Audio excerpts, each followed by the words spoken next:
Indo British advanced pain clinic నొప్పి మాయం surgery దూరం ఫర్ అపాయింట్మెంట్స్ 9155515563.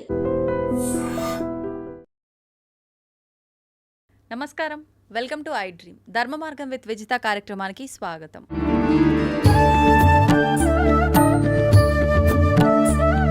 ప్రస్తుతం మనతో పాటు ఉన్నారు సంతోష్ కుమార్ గణపాటి గారు. వారు ప్రవచనకర్త, ఋగ్వేద అధ్యాపకులు, ప్రముఖ ఆధ్యాత్మికవేత్త.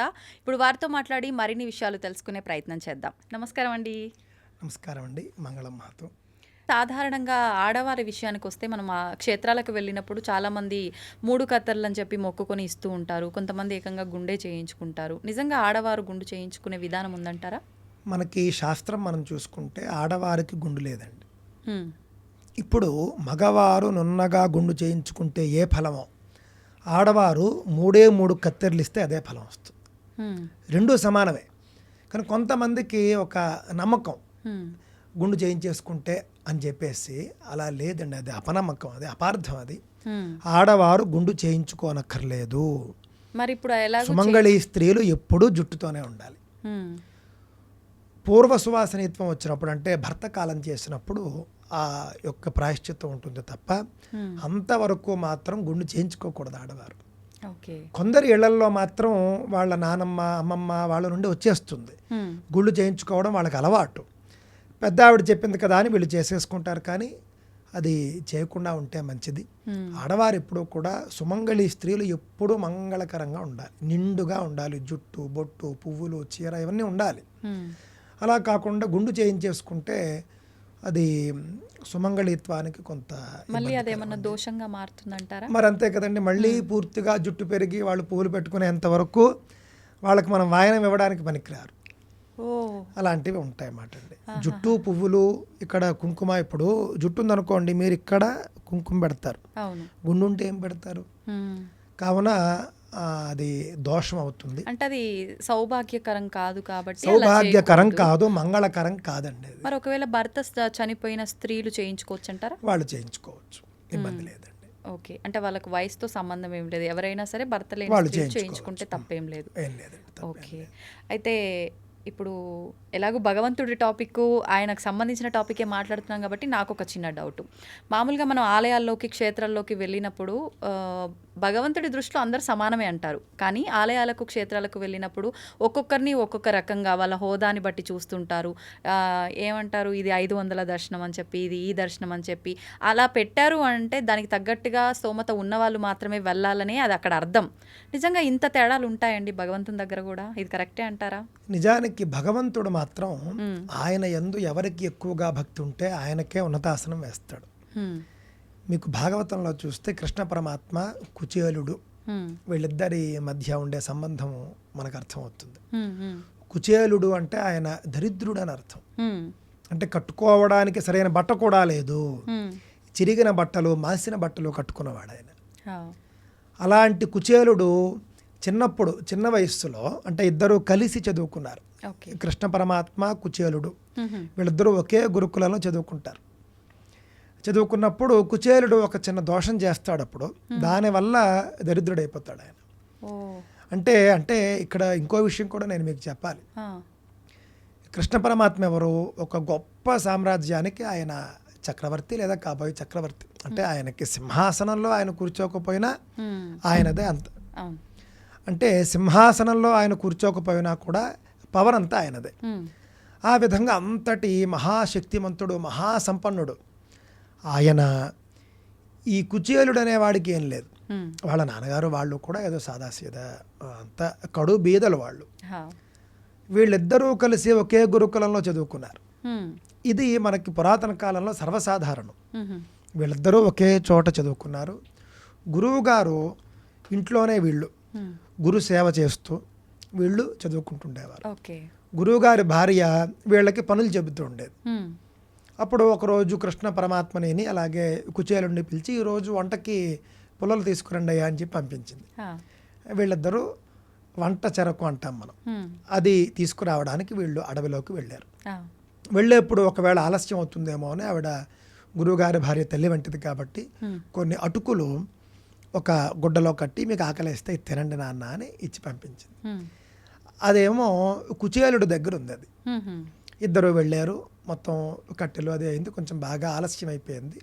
కృష్ణ పరమాత్మకి ఆకలేసి తినడానికి ఇమ్మంటే ఈయన అటుకులు అయిపోయాయి లేవని చెప్పాడు. ఉండి కూడా ఆహా. దాని వల్ల దరిద్రుడైపోయాడు ఆయన. అంటే చూడండి, చిన్న మాటతో ఎంత అబద్ధం ఇదైపోతున్నాను. అబద్ధం ఉండి లేదని చెప్పావు నువ్వు. అవును. ఇప్పుడు ఎవరైనా ఇంటికి భిక్షాటనకు వచ్చారనుకోండి, లేదు వెళ్ళిపో అని చెప్పకూడదు మనం, అంటే నిజంగా లేకుండా పోతుంది. అలా కాకుండా చేతిలో ఏదో ఒక ఇది ఉందనుకోండి, చేయి ఖాళీ లేదని చెప్పచ్చు, తప్పేముంది. ఇప్పుడు వచ్చిన వాళ్ళల్లో జెన్యూను వాళ్ళకి అవసరం ఉందనుకోండి, నిజంగా కష్టపడుతున్న వాళ్ళైతే మనం వాళ్ళకి ఉన్న పనినైనా ఆపుకుని మనం దానం చేయాలి, పదో పరకో మనం దానం చేయాలి. ఈ మధ్యకాలంలో కొంచెం అలాంటి వాళ్ళు తక్కువగా ఉన్నారు. అన్నీ ఉండి కూడా ఇది ఒక వృత్తిగా చేసుకుని వచ్చేవాళ్ళు ఉన్నారు కొంతమంది. అలాంటి వాళ్ళు వచ్చినప్పుడు మనం ఏం లేదు అని చెప్పకుండా, చిల్లర లేదు అని కూడా చెప్పకుండా, చెయ్యి ఖాళీ లేదు అంటే చేతిలో ఏదైనా ఒక వస్తువుని పెట్టుకుని చెయ్యి ఖాళీ లేదు అని చెప్పడం మంచిదండి. చేతిలో ఏదైనా పెట్టుకుని చెయ్యి ఖాళీ లేదు అని చెప్పడం ద్వారా మనం కొంచెం అనర్హులకి మనం దానం చేయకుండా మనం తప్పించుకోవచ్చు. అపాత్ర దానం కూడా పనికిరాదు కాబట్టి. ఇంకా సరే, ఇప్పుడు విషయానికి వచ్చేస్తే నాటి రోజుల్లో కృష్ణ పరమాత్మ కుచేలుడు వాళ్ళిద్దరూ కూడా కలిసి చదువుకున్నారు. ఆ విధంగా ఆయన లేదని చెప్పడం, దరిద్రుడైపోవడం, ఇదంతా కూడా మనకి జరిగింది. మళ్ళీ సంవత్సరాలు గిర్రున తిరిగాయి. ఇద్దరు కూడా గురుకులాల్లో చదివేసుకున్నారు, బయటకు వచ్చేసారు, ఎవరి పదవుల్లోకి వాళ్ళు వెళ్ళిపోయారు. ఆయన మహాశక్తిశాలి, ఆయన ఒక రాజ్యంలో పవర్ఫుల్ పర్సన్గా ఉన్నారు కృష్ణ పరమాత్మ. కుచేలుడు ఆయన యొక్క పేద జీవనం ఆయన జీవిస్తూ ఉన్నాడు. చాలా సంవత్సరాలు గడిచిపోయాయి. ఈయన చాలా బిజీగా ఉన్నాడు. ఈయన మీకు తెలియదు ఏముంది, రాక్షసుల్ని చంపడం, పాండవులను ఉద్ధరించడం, ఇదంతా కూడా ఈయన పని. ఈ సందర్భంలో ఒకరోజు కుచేలుడు ఈయన దర్శనానికి వచ్చాడు, కృష్ణ దర్శనం కోసం వచ్చాడు. పూర్వకాలంలో రాజుల్ని చూడడానికి వెళ్ళినా కూడా రాజ దర్శనం అనే అనేవారు. మనం ఇప్పుడు భగవంతుడిని దర్శించడానికి వెళ్తాం, తిరుమల దర్శనానికి వెళుతున్నారండి. అదేవిధంగా కృష్ణ దర్శనానికి వచ్చాడు కుచేలుడు. కడు బీదవాడు, ₹1 లేదు ఆయన దగ్గర. ఆయన కూడా ఎందుకు వచ్చాడు అనుకుంటున్నారు? మీరు ఇందాక అన్నారు చూసారా, మనం దేవుడికి ఇది ఇస్తే ఆయన మనం అది లంచం ఇచ్చినట్టు కాదా అని. మనం దేవుడికి ఇది ఇస్తే అది లంచం ఇచ్చినట్టు కాదా, దేవుడితో వ్యాపారం కాదా అని అడిగారు. కుచేలుడు ఎందుకు వచ్చాడంటే, భార్యాభర్త ఇద్దరు కూడా మాట్లాడుకున్నారు, కడు బేదరికంలో ఉన్నారు. నీ బాల్యమిత్రుడు కదయ్యా, కొంచెం వెళ్ళి కృష్ణుడు ఏమైనా ఇస్తాడేమో తెచ్చుకో, కాస్త మన 5 వేళ్ళు నోట్లోకి వెళతాయి అని భార్య చెబుతుంది.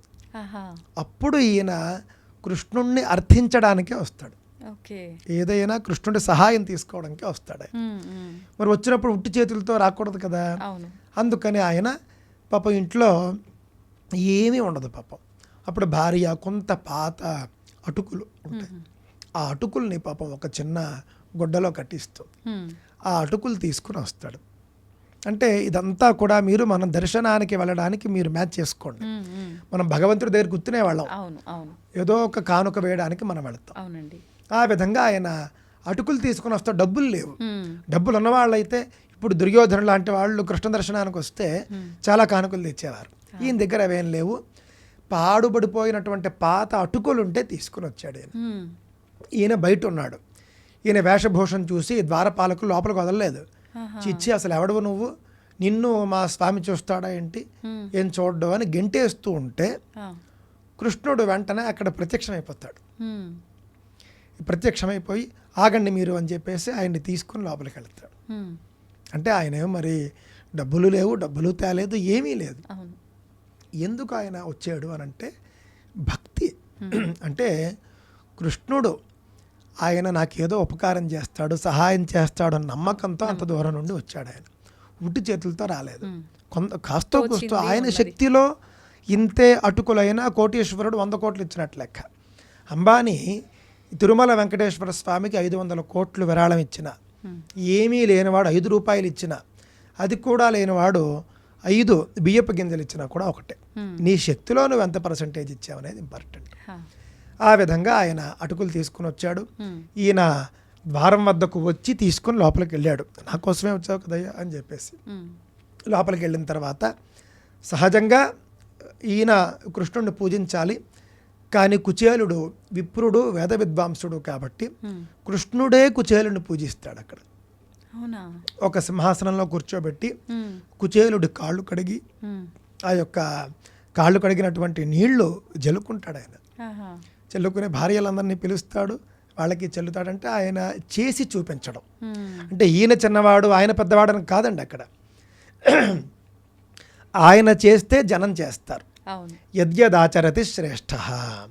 కృష్ణుడు చేస్తే ఆయన చేసింది చూసి అందరూ చేస్తారు అనే ఉద్దేశంతో ఆయన చేసి చూపించాడు, ఒక సందేశం ఇచ్చాడు. ఆయన చక్కగా కాళ్ళు కడిగాడు. కాళ్ళు కడిగి ఆ నీళ్లు భార్యలతో సహా చెల్లుకున్నాడు. చెల్లుకున్న తర్వాత ఏమిటయ్యా వచ్చిన కారణం ఏమిటి అని అనడానికంటే ముందు, నా దగ్గరికి నువ్వు ఉట్టి చేతులతో రావే, ఏదో తీసుకొచ్చే ఉంటావు, ఏం తెచ్చావు అంటాడు ఆయన. పాపం తేవడానికి సిగ్గుపడతాడు, చెప్పడానికి సిగ్గుపడతాడు, తీయడానికి. ఎందుకు అనంటే ఆ మొత్తం రాజ్యం చూస్తే వైభవోపేతమైనటువంటి రాజ్యం, బంగారు సింహాసనం మీద కూర్చోపెట్టాడు. భార్యలు చూస్తే ఫుల్గా పూర్తిగా గొప్ప గొప్ప నగలు ధరించి మహాలక్ష్మి స్వరూపాలందరూ కూడాను. సేవకులు కూడా మంచి వైభోగంగా ఉన్నారు. మొత్తం చాలా మన భాషలో చెప్పాలంటే లగ్జూరియస్గా ఉంది మొత్తం. అలాంటి చోట ఈయన తెచ్చే అటుకులు ఇవ్వడానికి సిగ్గుపడ్డాడు. ఈయన సిగ్గుపడి అసలు తీయను నేనేం తేలేదు అని పాపం ఈయన ఏదో అంటాడనమాట. వద్దు కృష్ణ అంటే నువ్వేం తెచ్చావో నాకు తెలుసులే అని ఈయనే స్వతంత్రంగా ఆ అటుకులు తీసుకుంటాడు.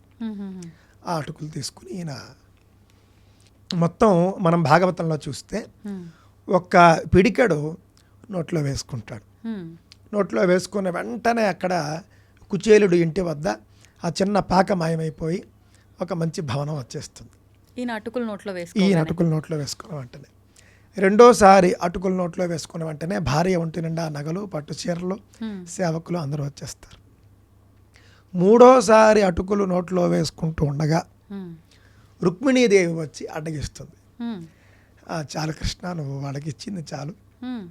నువ్వు మూడోసారి కూడా నువ్వు అటుకులు వేసుకుంటే నువ్వు నేను మనమంతా కూడా ఇక్కడి నుంచి వెళ్ళిపోయి ఆయనకి సేవలు చేయాలి అని చెప్పేసి ఆవిడ ఆపేస్తుంది. అంటే అంతటి వైభవాన్ని అప్పటికే ఇచ్చేసావు నువ్వు, చాలు ఇంకా అని. ఆ విధంగా ఈ మాట నేను ఎందుకు చెప్తున్నానంటేనండి, ఆయన తెచ్చిన మామూలు అటుకులు, ఆయన వచ్చిన విషయాన్ని నేనే తెలుసుకుని వెళ్ళి ఆయన్ని పిలుచుకుని వచ్చి అటుకులు తిని ఆయనకి వరాలు ఇచ్చాడు. ఇక్కడ మనకేమర్థమవుతున్నదంటే భగవంతుడికి భేదాలు ఉండవు. ఈ భగవంతుడు చుట్టూ చేరినటువంటి ఆ యొక్క కోటరీ అంటారు కదా, వాళ్ళు చేసే పనులు ఇవి. వాళ్ళు భగవంతుడిని పెట్టుకుని వాళ్ళు కొన్ని చేస్తారు తప్ప భగవంతుడికి ఏమీ అలాంటివి ఉండవు. భగవంతుడు మీరు ఉడిపిలో చూస్తే ఒక భక్తుడు, మీకు తెలిసే ఉంటుంది కథ. ఆ భక్తుడిని వీళ్ళు కొంతమంది లోపలికి రానివ్వరు. ఆ భక్తుడు కోసమని ఆయన దిక్కు మార్చేసుకుంటాడు. అందుకే ఆయన పశ్చిమ ముఖంగా ఉంటాడు అని ప్రతీతి. ఆ విధంగా మనం చూస్తే కనుక భగవంతుడు ఎప్పుడు భక్తిని చూస్తాడు. మీకు ఎంత భక్తి ఉంటే అంతగా అనుగ్రహిస్తాడు ఆయన. మీరు లోపలికి వెళ్ళి దర్శించుకొని రావడాలు అవన్నీ వీళ్ళు చేసేవి. కావున దీనికి సంబంధం ఏం లేదు. గుడి కట్టుకున్నది మనం, దర్శనాలు పెట్టుకున్నది మనం, టికెట్లు పెట్టుకున్నది మనం, డబ్బులు తీసుకుంటున్నది మనం. అంతేకాని ఇందులో భగవంతుడికి ఎలాంటి సంబంధం ఉండదు. ఆయన భక్తుల్ని ఏ విధంగా అనుగ్రహించాలో ఆ విధంగా అనుగ్రహిస్తాడు. అక్కడ నేరుగా లోపలికి తీసుకెళ్లి దర్శనం చేయిస్తేనే అనుగ్రహం అని కూడా కాదు, అది కూడా అవుతుంది. మంచి భక్తి, తీవ్రమైనటువంటి భక్తి ఉంటే కనుక వాళ్ళకి తగినటువంటి దర్శనం కూడా లభిస్తుంది. అందులో ఎలాంటి సందేహం లేదు. మరి వీటిని మార్చేది ఎవరండి? మరి భగవంతుడు మార్చాలి కదా అంటే కనుక ఇలాంటి మార్పులు మనం కోరుకుంటే భగవంతుడు చేస్తాడు. మనం నిర్మించుకున్నటువంటి గుళ్ళలో స్వామి ఈ విధమైనటువంటి హెచ్చుతగ్గులు బాగోలేదు, నువ్వు దీన్ని జస్టిఫై చేయి కొంచెం నువ్వు అని మనం కోరుకుంటే ఆయన చేస్తాడు. కానీ ఇప్పుడు చాలామంది అనుకుంటుంటారు కదండి, ఇప్పుడు ఆలయంలోకి వెళ్ళేటప్పుడు నానా ఇబ్బందులు పడి డబ్బులు పెట్టలేక ఫ్రీ దాంట్లో క్యూ లైన్లలో వెళ్ళి చాలా వరకు ఇబ్బందులు పడ్డ వాళ్ళు ఖచ్చితంగా ముందు భగవంతుని దగ్గరికి వెళ్ళగానే వాళ్ళ కోరిక ఏముంటుందో కానీ స్వామి అందరము మనుషులమే, కానీ వాళ్ళకి ఆ రకంగా మాకు ఈ రకంగా అని కోరుకునే వాళ్ళు కూడా ఉంటారు కదా. ఉంటారు. అలా గట్టిగా కోరుకుంటే ఏదైనా కూడా జరుగుతుంది. నేటి రోజుల్లో కూడా ప్రజాస్వామ్య దేశంలో కూడా సంఘం ఎక్కువ ఏది కోరుకుంటే అవే చేస్తారు నిర్ణయాలు. బాగా గట్టి ఉవ్వెత్తున ఒక ఉద్యమం వచ్చిందనుకోండి, గవర్నమెంట్ పాలసీ మార్చేస్తుంది. అదేవిధంగా మనము భగవంతుడిని కోరుకుంటే ఆయనే ఆ పని చేస్తాడు. కావున మనం భగవంతుడిని కోరుకోవాలి. ఇప్పుడు మహా పెద్ద పెద్ద విషయాలు కూడా, రావణ సంహారం అని ఉంది. రావణాసురుణ్ణి సంహరించాలి అనేది ఆయనకి తెలియదా? కానీ వచ్చి ఎవరైనా ప్రార్థించాలి. బ్రహ్మాది దేవతలు వెళ్ళి ప్రార్థించారు. అప్పుడు ఆయన రాముడుగా అవతరించి రావణ సంహారం చేశాడు. కావున ఏదైనా మనం కోరితే జరుగుతుంది అనే విషయాన్ని మనం దృష్టిలో పెట్టుకోవాలి. ఆయన సిద్ధంగా ఉంటాడు చేయడానికి, అడిగితే చేస్తాడు అనేది నా యొక్క అభిప్రాయం అన్నమాట. సంతోషం అండి. చాలా మంచి విషయాలు, చాలా చక్కగా అద్భుతమైన వివరణ ఇచ్చారు. ధన్యవాదాలు. స్వస్తి, మంగళం మహత్.